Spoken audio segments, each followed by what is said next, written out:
Good morning, everyone. Welcome to Math Monday. I'm Miss Barnes, and the segment that follows is Math for kindergarten through second graders. Hi, friends. How are you doing this morning? I'm doing all right.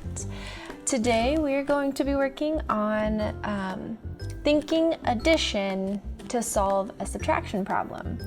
So our objective today is I can use addition to solve a subtraction problem. The tools that we'll be using today are a part-whole map and connecting cubes. I have those tools digitally. If you don't have cubes at home, you can use blocks or some of your toys or even pieces of cereal from your cabinet sometimes. So please make sure that you take a moment, get your part-whole map ready, and find a tool that can help you count and solve these problems. And let's get ready to learn. All right, so like I said, our objective today is I can use addition to solve a subtraction problem. Let's jump right into the first one. Remember that when we're presented with a word problem, one of the most important things we can do is read the question from start to finish. So we really need to read it from the very first word to the very last punctuation mark. So let's read this one together. Sully needs 8 tickets to get on the ride at the carnival. He has 2 tickets now. How many more tickets does he need for the ride? Do you remember what the next step is in our process of understanding word problems? The next step is we need to write a sentence that will answer our question. So our sentence should say something like, Sully needs some more tickets to get on the ride. Okay. So that's going to be our answer statement. And we leave the blank there so that we know we have something to solve. Okay. Now the next step in our process is for us to go back, stopping at each punctuation mark and figuring out how to model that problem, part of the problem. So that's what we'll do here. The first thing is we'll go back and we will read sentence by sentence. So starting with the first sentence, Sully needs 8 tickets to get on the ride at the carnival. And there's a period, so we're going to stop there. Whoops. Drew on top of my word. Let's try again. I still kind of did, but we all know that's an H. All right, so we need to think about what this sentence means in the context of our problem. Sully needs 8 tickets. So we know that in a number sentence, there are at least 3 numbers. In our case, there will be 3 numbers. We'll have 2 addends and a sum, or we will have 3 numbers that we put into a subtraction problem. We also know that subtraction problems start with the total number of objects that we have. Does 8 reflect the total number of objects that we have? Sully doesn't have 8, but that's how many he should have if he wants to get on the ride. So that number does represent the amount of tickets that he will need in order to get on the ride. So we're going to model that in our part-whole map by writing 8 at the top in the total box. My total box is really small, so my 8 doesn't fit into it, and that's okay. Let's read the next sentence. The next sentence says, he has 2 tickets now. And there's a period, so we'll stop. Tell me, how do I model the 2 tickets that Sully has right now? Well, that's pretty easy on a part-whole map. I'm going to take the connecting cubes and we'll just drop 2 on the left side of our part-whole map. Now that represents Sully having 2 tickets right now. How many tickets does he need in order to get on the ride? Well, we don't know, so we're going to put a question mark in this side of the part-whole map. You'll see that there's space for a subtraction sentence right below the part whole map. We're going to come back to that later. So remember I said our strategy today is to think addition in order to subtract. So I am seeing this part whole map, and I bet you can tell me what an addition sentence with a missing addend would look like. Remember, the addends are the parts of the addition sentence that are being added together. So let's think about an addition sentence that we can write in order to solve this problem. Looking at my part whole map, I see that on the left side, I have 2. And I know that with a part whole map, I'm going to add the 2 boxes together, but I don't know how many is here yet. So I'm just going to put that line like we did in our sentence. That way we can solve for it in a little bit. And we know that 2 plus something equals the 8 tickets that Sully needs to get on the ride. So what do we do next? Well, next, we need to solve this number sentence. So 2 plus what equals 8? There are a couple ways that we can talk about doing this.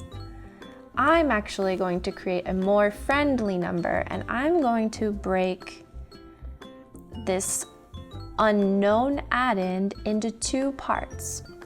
So I know that 2 plus 3 equals 5,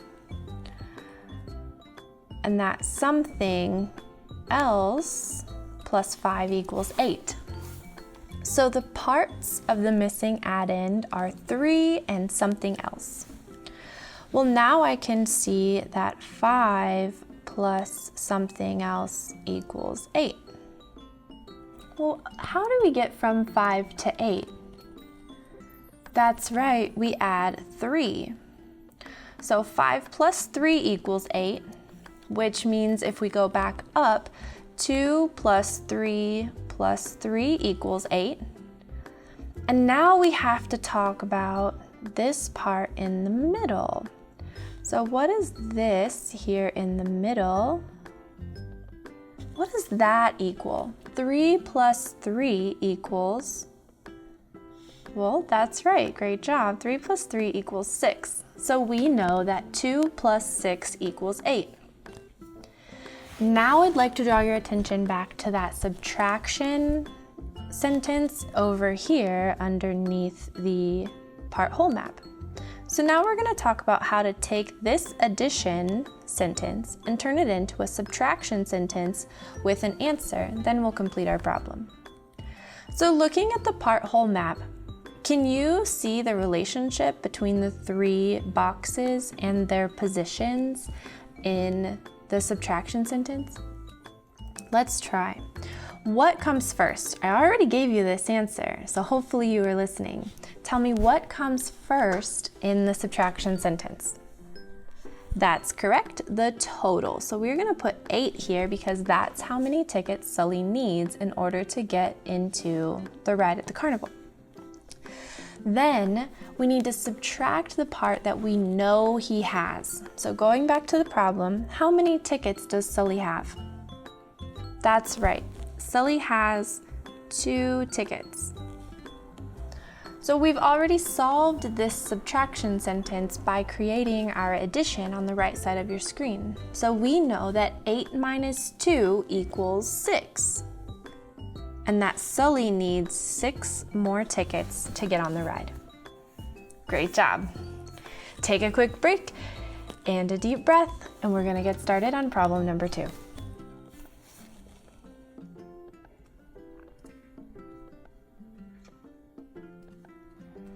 All right, problem number 2 looks a lot like the first problem that we did, except we're talking about my friend Rhea and her time at the beach. So let's start by reading the problem from start to finish. Rhea has 6 balls at the beach. A strong gust of wind takes 4 balls from her. How many balls does Rhea still have? So I'm gonna go back and we're just gonna read that again, stopping so that we can model. So Rhea has 6 balls at the beach, and we're gonna stop there. What number does 6 represent? Does it represent a part, or does it represent the whole? Good job. So we're gonna put 6 at the top of our part whole map. And again, I know mine doesn't fit, but I bet you got yours too. The next sentence says, a strong gust of wind takes 4 balls from her.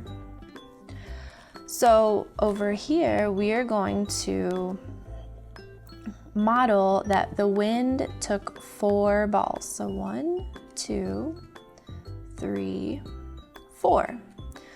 And we have to calculate how many balls Rhea still has. Okay, great job. So our subtraction sentence, when we are ready to solve it, remember where the pieces of the table go. Our subtraction problem will look like this. 6 minus 4 equals what? Now you already may know the answer to that, and that's great. But in case you don't, we're going to flip the problem and think addition in order to solve this subtraction. Remember, we can use our model here, our part whole map, or you can use the fact that you know makes 6. So we have to think 4 plus what equals 6. Well, let's break this missing number into parts. I know that 4 plus 1 equals 5, and that's pretty close to 6. So this is 5 plus something equals 6. And I know that 5 plus 1 equals 6, which also means that 4 plus 1 equals 6. And I know that this piece in the middle, 1 plus 1, I know that that equals 2. So 4 plus 2 equals 6. So going back to our subtraction problem was 6 minus 4 equals, and now we know that that equals 2. Great job. I've got one more problem to show you today, but we don't have time to solve it. So let me clear my drawings, and I'll just leave it here on the screen for you.